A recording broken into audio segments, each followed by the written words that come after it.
What is up, world? Coach Jason here. In today's video, we're going to talk about how to train for a 5K.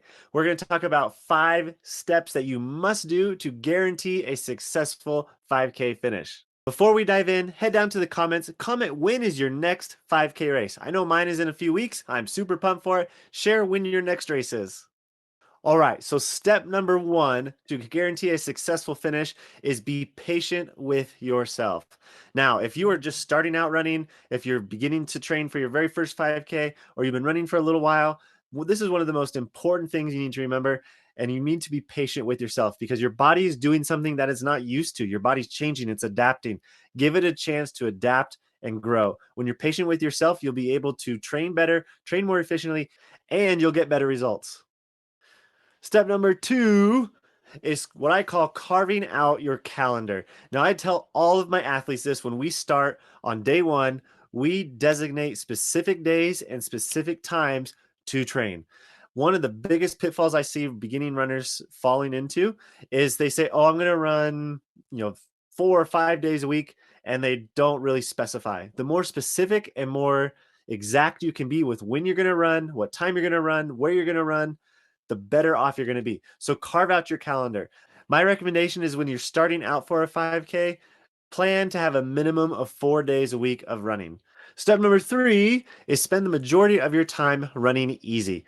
Easy running makes stronger runners, and easy running makes faster runners. So make sure you spend the majority of your time running easy. So what is easy pace? Easy pace is a pace that you can run that is a conversation pace, meaning that you can run with someone and carry on a conversation with them. If you can't do that, you're probably going too fast. It is okay to go slower than what you think you should be going. As long as you are moving and running or jogging or whatever you want to call it, spend the time going easy because you will get stronger and you'll have a better base and a better foundation to race a 5K.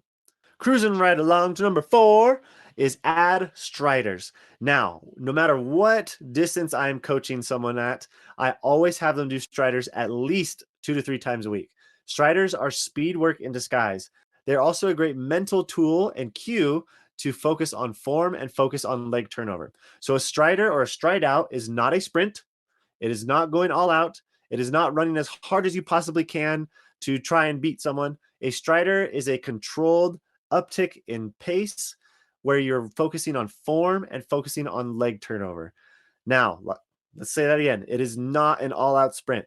These striders build power while focusing on the form and focusing on that leg turnover.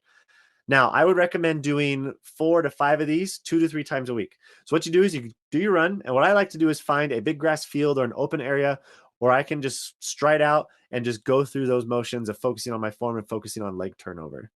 And step number 5 is stay consistent. The more consistent you are, the better off you're going to be. So many times I see runners when they begin training that they'll have a few good weeks of solid, consistent running, and then something will happen and they'll miss a few days. And that few days will become a lot of days, and those lot of days will become a lot of weeks. And then suddenly it's like, I don't know if I want to do this anymore. Don't do that. Be consistent. No matter how long your training plan is, stay consistent. Stick to that training plan. If you need to move days around, move days around. But the more consistent you can be, the stronger you're going to get and the faster the results are going to come. So keep showing up. Don't give up on yourself. Keep going. If you miss a day, that's okay. Make it up another day. Just keep staying consistent because consistent running will lead to consistent gains. Think of consistency as building a brick wall. Each day you show up, you're laying another brick. And if you keep showing up, you're going to keep laying that wall and you're going to keep building that wall, and the stronger and bigger it's going to be. So keep showing up and stay consistent. And those are my 5 steps to guarantee a successful 5K finish. Now, down in the description below, I have a special link that can take you to an 8-week beginner's training plan for a 5K. It's going to take you day by day, tell you exactly what you need to run, how far you need to run, and what to do if you're preparing for your first 5K. So down in the description below, you'll see that link. If this is your first time here, smash that thumbs up button, hit that subscribe button, share this with all your friends, and we will see you in the next video.